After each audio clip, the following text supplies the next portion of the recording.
Every single person watching this video will die someday.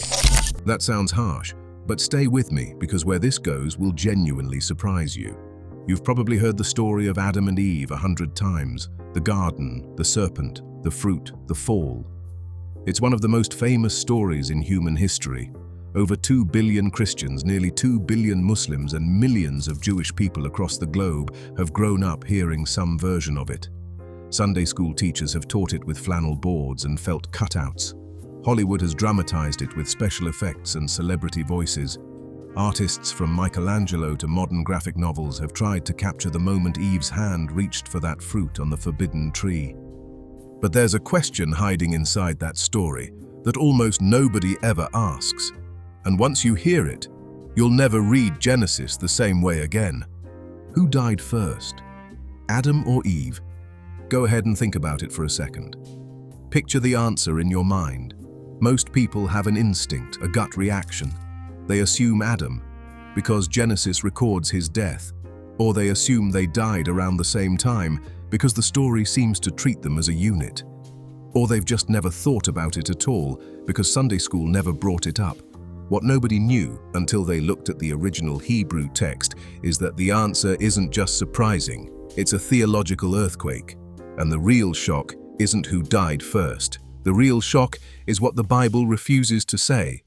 But this story doesn't start with death, it starts with dirt. Open the book of Genesis, chapter 2, and you find one of the most extraordinary moments in all of ancient literature. God reaches down into the earth. The Hebrew word is Adamah, literally meaning soil, ground, the red clay of the earth. And from that dirt, with his own hands, God shapes a human form, a body without breath, a sculpture lying on the ground of a newly made world. And then God does something he doesn't do for anything else in creation. Not for the mountains, not for the oceans, not for the animals. In Genesis chapter 1, God speaks the world into existence from a distance, commanding light and water and stars. But in chapter 2, the camera zooms in. God isn't speaking from the heavens. He's kneeling in the dirt. He's pressing his mouth against a clay figure's nostrils and breathing his own life into it. The same God who flung stars across the cosmos with a word chose to make the first human being with the tenderness of a potter at a wheel. The Hebrew word for that breath is Nishmat Chayim, the breath of life. And the man becomes a Nefesh Chaya, a living soul. Now pay attention to the name given to this first human being, because it explains everything that comes later. His name is Adam, which comes directly from Adamah, ground, earth, soil. This man's identity is literally baked into the dirt he was made from. He is the earth creature, the one formed from below. And that name is going to echo through the rest of this story in ways that will make your jaw drop. God places Adam in the Garden of Eden, and for a while things are extraordinary. Every tree bears fruit, every stream runs clear, every animal is at peace. There's no predator and prey, no thorns, no weeds, no death. Adam walks with God himself in the cool of the day, the way you'd take a walk with your closest friend. But then God says something unexpected. He looks at Adam standing alone in the middle of paradise, surrounded by every perfect thing that exists, and he says, Lo Tov. In Hebrew, it is not good for the man to be alone. Think about that. Everything else God creates he calls Tov, good, light good, water good, stars good. But a man standing alone in a perfect garden, that's the first thing in all of creation God calls not good. Before sin, before the fall, before death has any foothold in the universe. Loneliness is the first problem God identifies. And so God puts Adam into a deep sleep. The Hebrew word is tardama, a supernatural slumber. And here's where centuries of mistranslation need correcting. Most English Bibles say God took one of Adam's ribs, but the Hebrew word is tsela, and tsela almost never means rib. In every other Old Testament passage, from the Ark of the Covenant to Solomon's temple, it means side. God took an entire side of Adam, half of him, and from that side, he he built a woman. The Hebrew verb is bana, to build or construct, the same word used for building the temple in Jerusalem. Eve wasn't an afterthought. She was the other half of a whole, which, looking back, makes what happens next all the more devastating. Adam wakes up. He sees Eve, and he speaks the first recorded words one human being ever said to another. In Hebrew, it's poetry. Zot hapa'am, etzem me'atzamai, ubasar mibasari. This one, at last, is bone of my bone and flesh of my flesh. That word hapa'am carries so much emotion. At last. Finally. Now. As if Adam had been searching for something he didn't even know he was looking for, and in that single moment of seeing Eve, the search ended. The man who was alone is suddenly complete. The woman built from his side stands at his side, and for one brief, luminous, perfect moment in the Garden of Eden, everything is exactly the way God designed it to be. Two people, no separation, no clocks ticking, no graves dug in the distance. For a while, things actually seemed fine. That garden was everything. That didn't last. You know the serpent, you know the tree, you know the fruit. Genesis chapter 3 is the most analyzed chapter in the entire Bible, and we don't need to rehearse every detail. But for the question of who died first, there are things in this chapter that almost everybody overlooks. First, notice the sequence. The serpent speaks to Eve, not Adam. Eve eats the fruit first. Then she gives some to Adam, who was with her, and he eats it too. Their eyes open. They hide from God among the trees. And when God finds them, he gives 3 separate curses. The differences between those curses are critical. To the serpent, God promises destruction. His seed will be crushed by the seed of the woman. We'll come back to that. To Eve, God says her pain in childbearing will multiply and her relationship with Adam will be warped by conflict. Notice what's missing from her curse. There's no mention of death, no return to dust. To Adam, God says the ground is cursed because of him. Thorns and thistles, sweat and toil. And then this line, till you return to the ground, for out of it you were taken. For you are dust, and to dust you shall return. Adam gets a death sentence embedded directly in his curse. Eve doesn't. The text treats them differently. And that difference has fueled scholarly debate for centuries. With the curses pronounced, God does something unexpectedly tender. He makes garments of animal skin and clothes Adam and Eve, which means, by the way, that the first animal death in Scripture happens by God's own hand, to cover the shame of the people who broke his command. Then he banishes them from Eden and stations cherubim with a flaming sword to guard the way to the tree of life. The garden is sealed, the way back is blocked, and the slow dying begins. But what exactly did dying mean? Because Adam and Eve didn't die that day. They didn't die that year. They didn't die for centuries. And that's where one specific Hebrew phrase changes how we understand everything. Go back to Genesis chapter 2, verse 17. This is God's original warning to Adam, spoken before Eve even existed.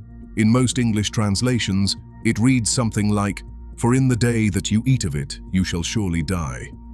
Sounds simple. Eat the fruit, die that day. But Adam ate the fruit, and Eve ate the fruit, and neither of them dropped dead. Adam went on to live 930 years. Eve went on to bear children and build the entire human race. So what happened? Was God exaggerating? Did the punishment get commuted? Did something go wrong?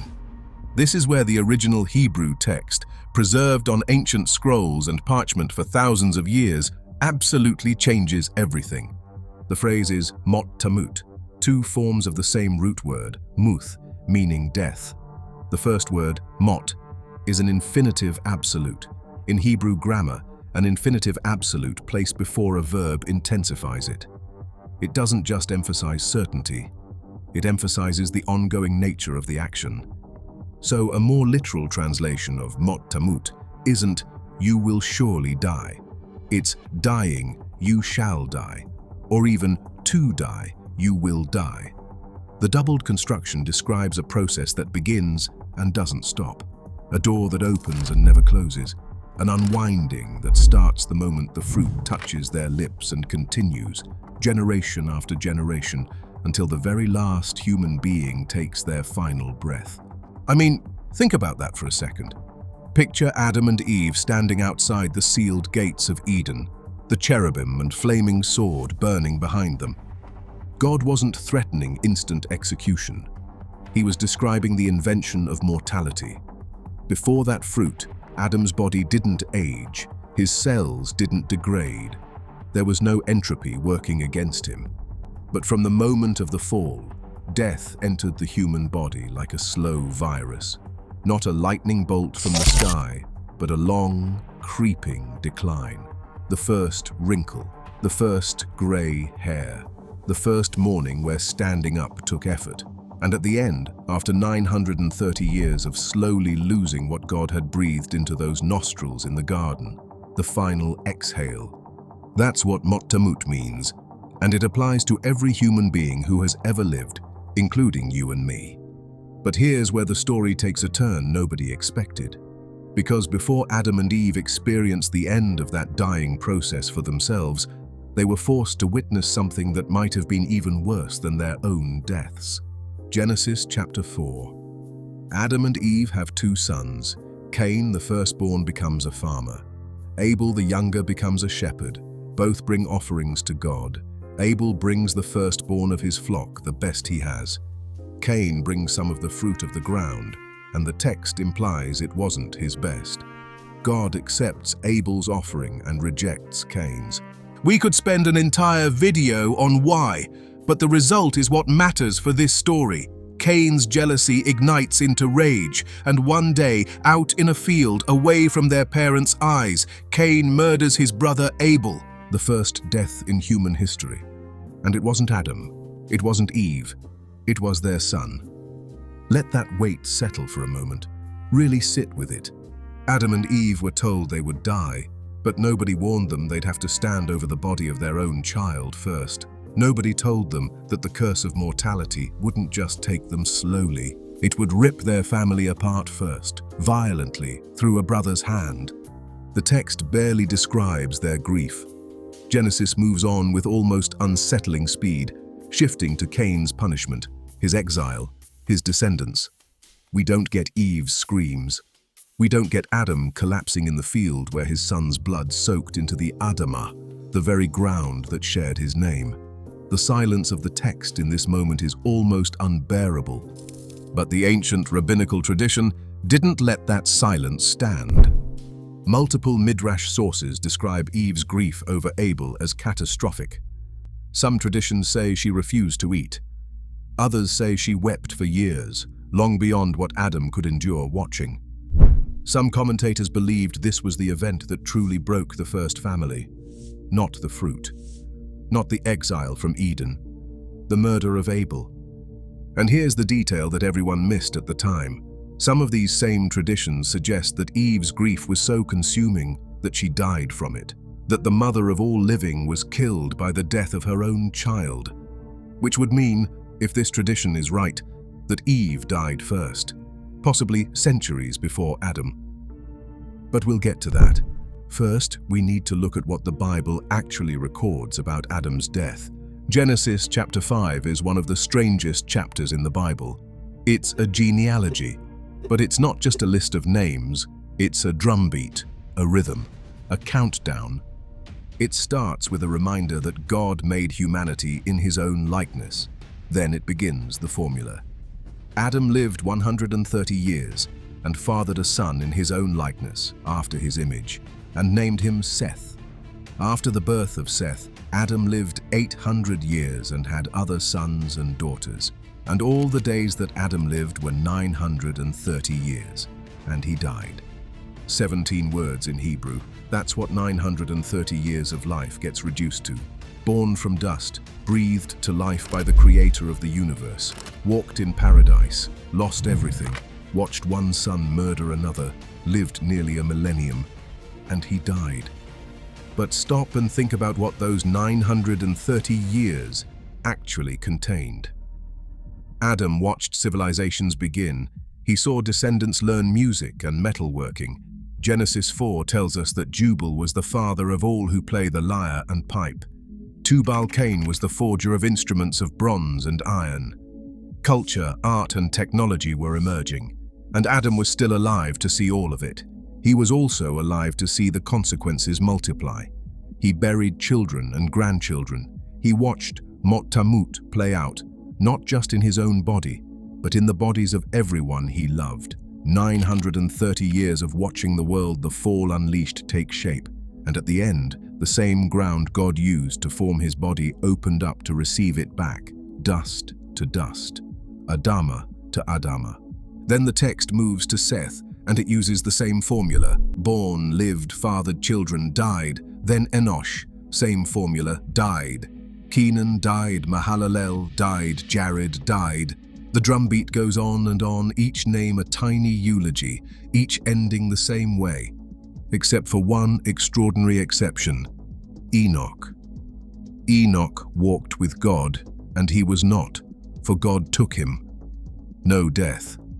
The only person in the genealogy who escapes the formula. And that matters for our question, because it proves the writers of Genesis were capable of noting when someone didn't die normally. They flagged Enoch's exception. For Eve, they simply said nothing at all. The point is this: Genesis 5 is a death registry. It's methodical, it's thorough. Every patriarch gets his age, his sons, and his death.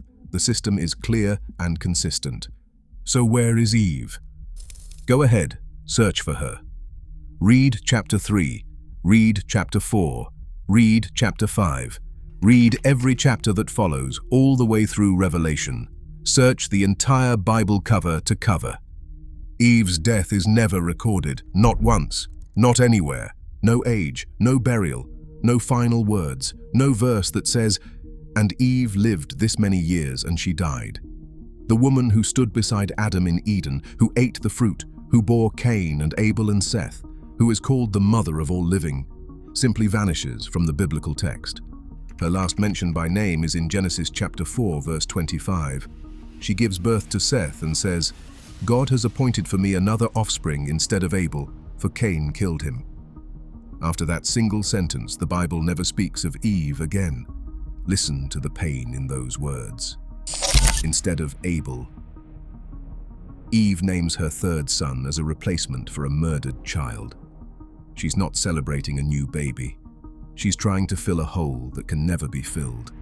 And the name she gives him, Seth, comes from the Hebrew word shath, meaning appointed or placed, as if this child was a gift placed in the empty space left by Abel's death. That's the last thing we hear Eve say, and it's a sentence soaked in grief. The mother of all living, her final recorded words, and they're about death, about loss, about trying to keep going after the worst thing imaginable has happened. And then, silence. Complete, absolute silence for the rest of the Bible. And that silence has haunted biblical scholars, rabbis, pastors, and theologians for over 2,000 years. Not as a footnote or a minor curiosity, as a genuine theological problem. Entire dissertations have been written about the absence of Eve's death in the text. Conferences have debated it, and nobody has arrived at a consensus because the text simply refuses to give an answer. Now, someone might say, well, ancient genealogies only tracked men. Women were just left out. And there's some truth to that. The genealogies of Genesis 5 are patrilineal. They follow the father-to-son line, so it would make sense for Eve to be absent from the list. But that explanation doesn't hold up when you look at the rest of the Bible. Sarah gets an entire chapter devoted to her death in Genesis 23. Abraham weeps for her and buys the cave of Machpelah in Hebron to bury her.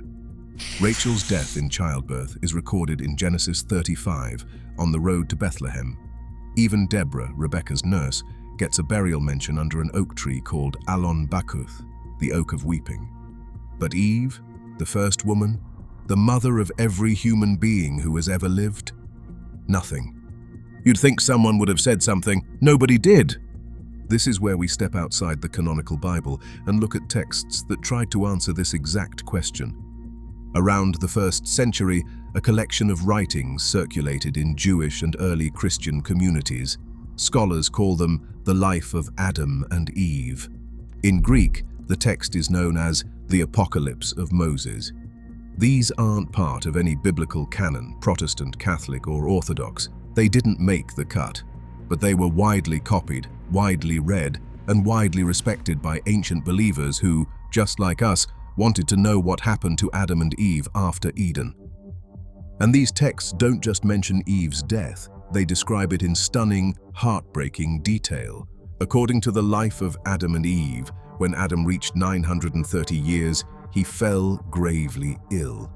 He knew his time was short, so he gathered his sons and his grandsons around him and told them the story of the garden. He described Eden to children and grandchildren who had never seen it. He told them about the trees, the rivers, the animals, the presence of God walking in the cool of the day. He told them about the serpent, about the fruit, about the moment everything changed. Then Adam sent his son Seth and his wife Eve on a desperate journey back toward the sealed gates of Eden. Their mission was to beg for oil from the tree of mercy, a sacred tree within the garden that might heal Adam's body. Seth and Eve traveled together. When they reached the borders of paradise, they encountered an angel standing guard. The angel told them there was no oil, there was no cure. Adam would die, because that was the promise God had made. Dying, you shall die. And the dying had reached its end. But the angel also delivered a promise. A seed of Eve would one day come, a descendant who would crush the head of the serpent, who would undo the curse, who would reopen the gates of paradise for all humanity. Not today, not for Adam, but someday.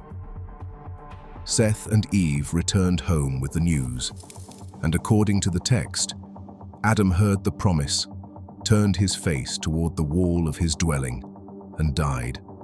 Eve's response to Adam's death, as described in this ancient text, is one of the most emotionally raw passages in all of ancient literature. She falls on the ground beside his body. She weeps without restraint. She cries out to God and says words that still echo across the centuries. "Do not separate me from the one I was taken from. As you took me from his side, let me return to the earth with him." 6 days. According to the Apocalypse of Moses, Eve survived Adam by 6 days. During those 6 days, she gathered her children. She told them everything she remembered about Eden. She instructed them to write the story down on tablets of stone and tablets of clay, because she foresaw that God would judge the earth with water and then with fire, and the story needed to survive. Then she laid down beside the place where Adam was buried, and she died. According to this tradition, angels descended from heaven and buried both Adam and Eve together in the earth near the gates of paradise. Not humans, angels. As if even in death, God honored the two people he had handmade from dust and bone and breath. Now, let me be careful here. The life of Adam and Eve is not scripture. It's pseudepigraphal, meaning it's attributed to biblical figures, but wasn't written by them and isn't considered divinely inspired on the same level as Genesis. You should weigh it accordingly. But here's why it matters. This text represents the oldest surviving attempt to answer our exact question. Ancient believers read it, discussed it, and passed it down through generations, and their answer was consistent. Adam died first at 930. Eve followed shortly after, out of grief and love. They were buried together. If you're finding value in this deep dive and you love uncovering the layers of meaning that most people miss in Scripture, take a moment and subscribe. We explore Bible mysteries, ancient Hebrew, and the hidden stories behind the stories every single week. Alright, so here's where things get really fascinating. Go back to Genesis. Look at the names, because Hebrew is a language that encodes meaning into names more deliberately than almost any other ancient language, and the names of the first two humans are hiding something extraordinary. Adam. In Hebrew, Adam, it comes directly from Adamah. Adamah means ground, soil, earth, red clay.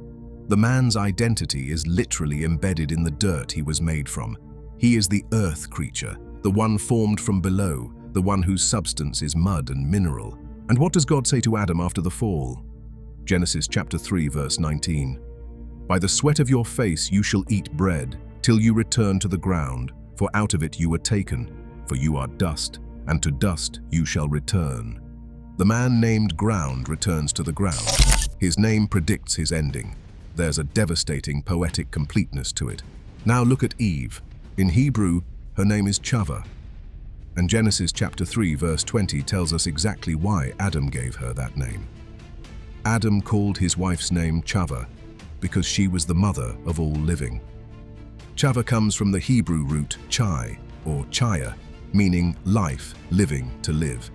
Eve's name literally means life, living one, she who lives. So here's the pattern that makes the hairs on your arms stand up. The man named Earth returns to Earth. His death is recorded in the genealogy, and he died. Case closed. Ground goes back to ground. But the woman named Life, her death is never recorded, anywhere, in the entire Bible. The woman whose name literally means living has no death verse. In a chapter that is nothing but birth records and death records, the mother of all living has an open file. Her story never officially closes. That could be coincidence. It could be an artifact of patrilineal record-keeping. But Hebrew is a language that lives and breathes on wordplay, double meanings, and intentional naming. Every Hebrew name in Genesis carries significance. Cain means acquired. Abel means breath or vapor, which is tragically prophetic for a life cut short. Seth means appointed. These names aren't random, they're loaded. So the idea that the writers of Genesis named Eve Life and then conspicuously omitted her death from the record is either the most remarkable coincidence in Scripture or its deliberate theology encoded in the text. Several rabbinical traditions followed this thread to its conclusion. In the Babylonian Talmud and various Midrash collections, scholars debated whether the omission of Eve's death was intentional. Some rabbis argued that the text's silence was an act of literary mercy. By not recording her death, Scripture was making a quiet statement about the nature of life itself. The woman who bore the name Life could not be reduced to a death notice. Her legacy was too vast. Death could not have the final word over someone whose very name meant its opposite. In the world of rabbinic commentary on the Torah scrolls, what the text doesn't say is often just as theologically significant as what it does say. And the fact that ancient communities produced such varied and passionate responses to Eve's missing death verse tells us this wasn't a minor textual curiosity. It was a theological problem that demanded answers. Other rabbis disagreed entirely. They took the position that Eve died long before Adam, possibly after Abel's murder, and that her death simply predated the formal genealogical records of Genesis 5. If Eve died from grief in the years following Cain's fratricide, that could place her death centuries before Adam's. She would have been gone for hundreds of years while Adam continued walking the earth, carrying the weight of 2 absences instead of 1. This decision, which tradition to follow, seemed small at the time. But it changes everything about how you read the rest of the Bible, because the answer to who died first isn't really about Adam and Eve at all. It's about what death means and what it doesn't. God made 2 people from one body and placed them in the Garden of Eden, in a world where death had no meaning. And then, mot tamut, dying you shall die, and the slow, centuries-long process of losing the life that God put into them with his own breath. The cruelest part, they don't die together. One has to go first.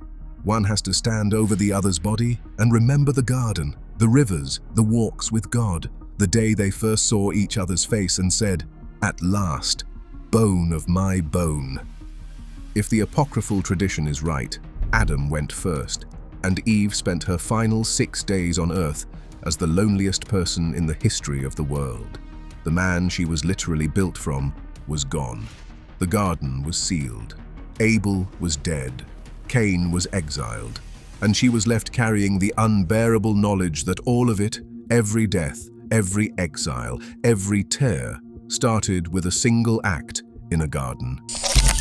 If certain rabbinical traditions are right, Eve went first, and Adam spent centuries afterward walking the earth without her.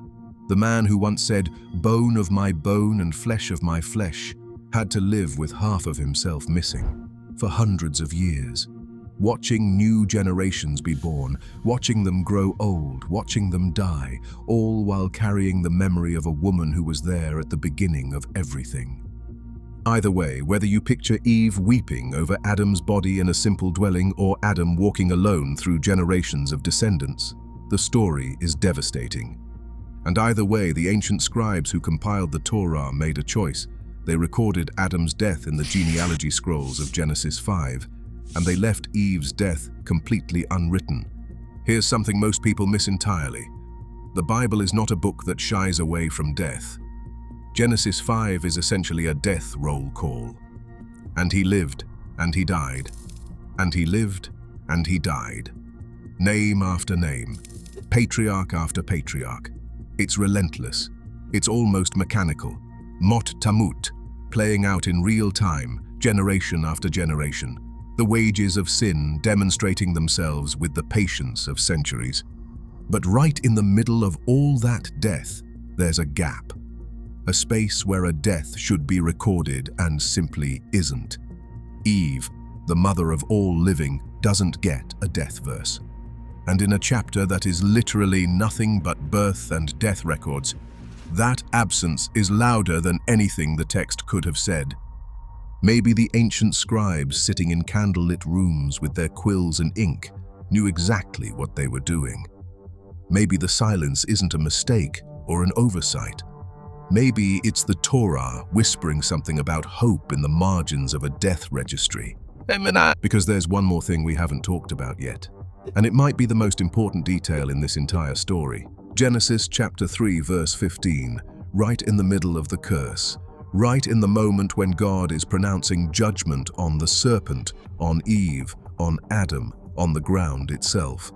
God turns to the serpent and says, "I will put enmity between you and the woman, and between your offspring and her offspring. He shall bruise your head, and you shall bruise his heel." Theologians call this the proto-evangelium, the first gospel, the first promise of redemption in the entire Bible. And notice something crucial about who the promise is connected to. It's not Adam's seed that will crush the serpent, it's Eve's, the woman named Life, the one whose death is never recorded. Her descendant will undo the curse. Her bloodline will produce the one who defeats death itself. Christians believe that descendant was Jesus of Nazareth, born of a woman, as the Apostle Paul writes in Galatians, the seed of Eve who walked willingly into death and walked back out 3 days later. The one who turned "dying you shall die" into "I am the resurrection and the life. Whoever believes in me, though he die, yet shall he live." And if that's true, then the silence about Eve's death might be the most hopeful verse in the entire Bible. Because in a chapter full of death, the mother of all living simply doesn't die. Not in the text. The record of her life stays open, unfinished, unresolved, as if the story isn't over yet, as if death does not get to close her file. So here's your answer, and it's more layered than a single name. If you trust the canonical text of Genesis alone, we don't know who died first. Adam's death is recorded at 930 years. Eve's death is never recorded at all. The Bible is silent, and that silence is itself a statement. If you trust the apocryphal life of Adam and Eve, Adam died first at 930, and Eve died 6 days later. They were buried side by angels. If you follow certain rabbinical traditions, Eve died first, possibly centuries before Adam, consumed by the grief of Abel's murder. Adam then spent the remaining hundreds of years of his life alone. Each tradition carries its own weight. Each one reveals something different about how ancient communities understood love, loss, the cost of sin, and the stubborn persistence of hope. But the question this video really answered isn't who died first. The real question is whether death gets the final word, and every relationship you have right now carries that same weight. Not the weight of being the first humans, but the weight of knowing that one day, in every marriage, every friendship, every bond between parent and child, one person will have to go first. One person will stand where Eve stood or where Adam stood, beside the body of someone they love, remembering what was, grieving what is, wondering what comes next. Maybe you've already been in that place. Maybe you've already stood in a hospital room or beside a casket where the person you loved most was suddenly, irreversibly gone, and the silence was louder than any sound you'd ever heard. Maybe you know what it feels like to reach across a bed in the middle of the night and find empty space where warmth used to be. If that's you, then you understand the curse of Mot Tamut, not as theology written on ancient parchment, but as lived experience. You know what the slow dying costs. Or maybe the people you love are still here, still breathing, still sitting across from you at the kitchen table, or texting you about something that happened at work. If that's where you are, then this story from the book of Genesis is a reminder. Pay attention, be present, say what you need to say, hold what you need to hold. Because the door that opened in the Garden of Eden is still open, and none of us know which day the dying finishes its work. The story of Adam and Eve isn't just ancient history locked in a leather-bound Bible on a shelf. It's a mirror. Their garden is every home where two people try to build a life together. Their fall is every failure, every betrayal, every moment you chose wrong when you knew better. Their grief over Abel's body in that field is every parent's worst nightmare. And their silence, the deafening silence where Eve's death should be recorded on the scrolls of Genesis and isn't, that's the same silence that fills a room after someone you love takes their last breath.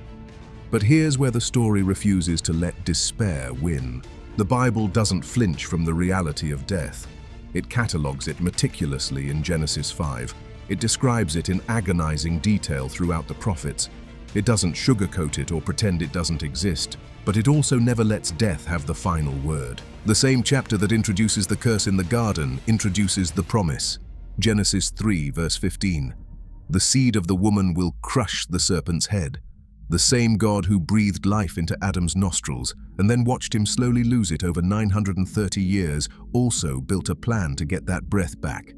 A plan that runs through Eve's bloodline, through Seth, through Noah and the Ark, through Abraham in the desert, through David on the throne of Israel, all the way to a stable in Bethlehem where a baby was born, to a young woman named Mary who had never been with a man. The seed of Eve, and that seed grew up to stand in front of a tomb and say 7 words that broke the curse wide open. I am the resurrection and the life. If you follow the story all the way through, from the Garden of Genesis to the Golden City of Revelation, the ending is almost too good to believe. The tree of life reappears, standing beside a crystal river. Its leaves are for the healing of the nations. The curse is lifted from the earth. Death, the last enemy Paul calls it in his letter to the Corinthians, is finally thrown into the lake of fire, and the door that Mot Tamut opened in Eden closes for the last time. The woman named Life never gets a death verse in the scrolls of Scripture. And maybe, just maybe, that's not an oversight by the ancient scribes. Maybe it's a promise. That life, the thing Eve was named for, the thing God breathed into dust on the floor of a new world, the thing that survived the fall and the flood and the exile and the Roman cross on a hill called Golgotha, that life is stronger than death. And it always will be. The real question isn't who died first, Adam or Eve, it's whether the dying ever stops. And the Bible's answer, whispered in the silence of Eve's missing death verse and shouted from an empty limestone tomb outside the walls of Jerusalem, is yes. One day, it does. If you made it this far, you're not a casual viewer. You're someone who actually cares about the deeper layers of these ancient texts. Hit subscribe and come back every week because we go this deep on every video. And the video on screen right now, it breaks down the 7 days of creation in the original Hebrew and reveals what scholars have been debating about it for centuries. Click it now. I'll see you there.